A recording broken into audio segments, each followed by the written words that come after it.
தேவனுக்கே மகிமை உண்டாவதாக.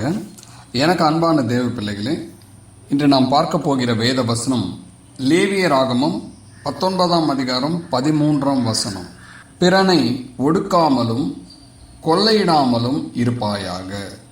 கூலிக்காரனுடைய கூலி விடியற்காலம் மட்டும் உன்னிடத்தில் இருக்கலாகாது. ஹல்லேலூயா. இந்த வசனத்தை நான் 3 பிரிவாக பிரிக்கிறேன். இன்று நாம் பார்க்க போகிறது பிறனை ஒடுக்காமலும் என்று சொல்லப்பட்டிருக்க இந்த பகுதி மட்டும்தான். பிறனை ஒடுக்காமல் எப்படி நாம் நடந்து கொள்ளலாம் என்பதை குறித்து தான் பார்க்க போகிறோம். பிறரை ஒடுக்குதல் என்பது பல காரியங்கள் பூமியில் காணப்படுகிறது. சக மனிதர்களை ஒடுக்குகிறதை நாம் பார்க்கிறோம். ஆனால் நாம் சில காரியங்களை கண்கூடாக பார்க்கிறதா இருக்கிறது.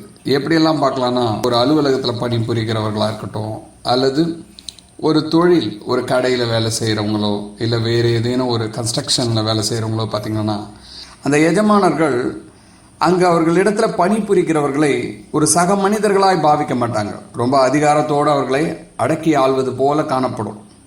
அதை எடு, இங்கே வா, போ அப்படின்னு சொல்லிட்டு ரொம்ப அதிகாரமாக அவர்களை என்று ஒரு மிருக ஜீவனுக்கு ஒப்பாய் நடத்துவது போல நடத்துவாங்க. அது தவறு. வேதம் அதை தான் கற்றுக் கொடுக்குது. பிறனை ஒடுக்காதே அப்படின்னு சொல்லப்பட்டிருக்கிறது.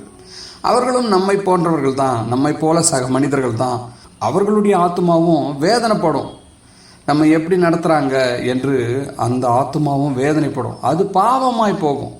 அது அவர்கள் வாழும் நாளில் பிரதிபலிக்கலைன்னா கூட அவர்களுடைய பிள்ளைகளின் நாட்களில் அது பிரதிபலிக்கக்கூடியதாக இருக்கும் அந்த பாவம்.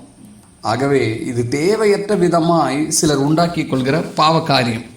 இயேசு மகாராஜா இந்த பூமியில் இருக்கும்போது அழகாய் நமக்கு கற்றுக் கொடுத்தார். உன்னை நேசிப்பது போலவே பிறனையும் நேசிப்பாயாக. நம்மை போலவே பிறரை நினைக்கும் போது வா, போ அப்படின்ற வார்த்தைகள்லாம் வராது. நம்ம யாரேனும் அப்படி கூப்பிட்டாங்கன்னா நமக்கு எவ்வளவு எரிச்சலாக இருக்கும், எவ்வளவு கோபம் வரும். ஆனால் சிலர்லாம் மற்றவர்களை அவமானப்படுத்துகிறதாகவும் அல்லது அசட்டை செய்கிறவர்களாக இருப்பாங்க.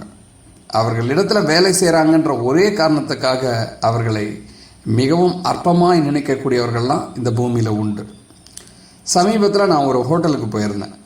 அந்த ஹோட்டலில் நான் போய் உட்கார்ந்த உடனே அந்த ஹோட்டல் உரிமையாளர் என்ன பண்ணார், அவரிடத்துல வேலை செய்கிற பையன்கிட்ட ஆர்டர் போட்டார். கொண்டு போய் தண்ணி வை அப்படின்னாரு. அடுத்ததாக என்ன சாப்பிட்றீங்கன்னு கேட்டுட்டு அதை கொண்டு போய் வை அப்படின்னாரு. அடுத்தது கொஞ்ச நேரம் கழிச்சு கொஞ்சம் சாம்பார் கொடுங்க அப்படின்னு சொன்னேன். சாம்பார் கொண்டு போய் கொடு அப்படின்னாரு. நான் பார்த்துட்டே இருக்கிறேன்.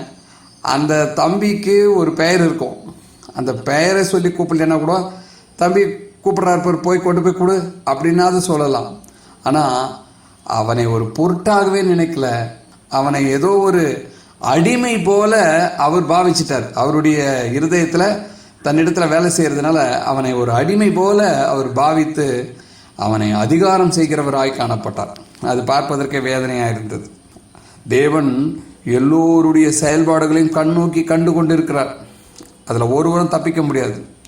நாம் பிறரை எவ்வளவாய் சிநேகிக்கிறோமோ அவ்வளவாய் தேவன் நம்மை சிநேகிப்பார். நாம் பிறருக்கு உண்டான கனத்தை நாம் கொடுத்தோம்னா நமக்கு உண்டான கனத்தை தேவன் கொடுக்கக்கூடியவராக இருப்பார். ஆகவே எனக்கு அன்பான தேவ பிள்ளைகளே, பிறனை ஒடுக்காமல் நாம் நடந்து கொள்வது நமக்கும் நம்முடைய சந்ததிக்கும் நாம் சேர்த்து வைக்கிற மிகப்பெரிய பொக்கிஷம் நினச்சிக்கோங்க. நம்ம பிள்ளைகளை யாரேனும் அப்படி அழைக்கும் போது நம்மளால் தாங்கிக்க முடியுமா?